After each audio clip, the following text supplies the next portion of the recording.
The migrant crisis, the economy, terrorism, just some of the big issues in Europe as the Netherlands takes over the rotating EU presidency. Euronews has spoken to the Dutch Prime Minister, Mark Rutte, about the challenges that lie ahead. Prime Minister, EU leaders have been struggling for months to reach an agreement to relocate 160,000 refugees which are stranded in Italy and in Greece. To this moment, not even 300 of them have been relocated and none of them to the Netherlands. So what can be done to get this relocation scheme back on track under the Dutch presidency? Well, if they would be stranded in Italy and Greece, it would be relatively easy to get the scheme going. The problem is they are not stranded. They come into Greece and then they go on and continue on the West Balkans, going through Slovenia, Austria, into mostly Germany or Sweden, and sometimes the Netherlands and Belgium. So what we need to do is to build the reception capacity and the hotspots. In Greece, Italy is one or two steps further now, but still a lot needs to be done there. And only when they have been established, you can relocate people from these hotspots over the rest of the European Union. Prime Minister, Sweden and Denmark are re-establishing border controls. Other countries have done so before. Others might follow. It seems that the whole existence of the Schengen zone is under threat. Now, you have proposed in November to cut down the members of the Schengen zone to 5. What is the plan now to save the Schengen zone? Well, there is no Dutch proposal, as you stated it. That's not a proposal of the Dutch government. What we have said is that we have to think about a situation where the influx of refugees stays at a high level it is currently, even now in winter, with the risk of a spike again in the spring.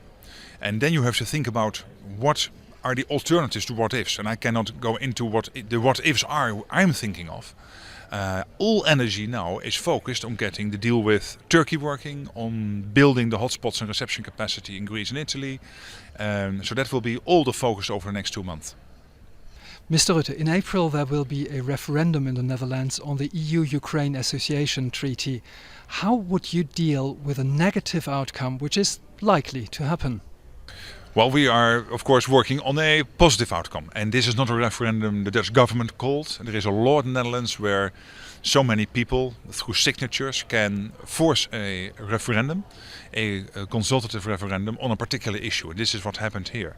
And we will make clear and explain to the Dutch public why we put our signature under this treaty. And it is because it is in the Dutch interest to have a free trade agreement with Ukraine. We are a trading nation. We can earn a lot of money when Ukraine is more successful than it is currently. It is in Dutch interest. And secondly, because it is all about building the state, the rule of law, implementing all the human rights,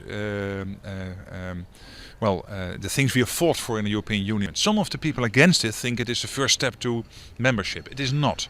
We have these association agreements with countries in Middle America, in the Middle East, and they are not applying for membership.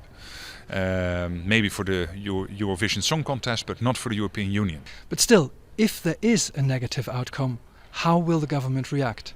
Well, formally then we have to take a position, because it is a consultative referendum. Then the law requires the government to take a position and put this to the Dutch Parliament, how we will deal with the outcome of the referendum. And that we will decide after the 6th of April, after the referendum. And of course your question assumes that there will be a negative outcome, and I will put all my energy in coming to a positive outcome.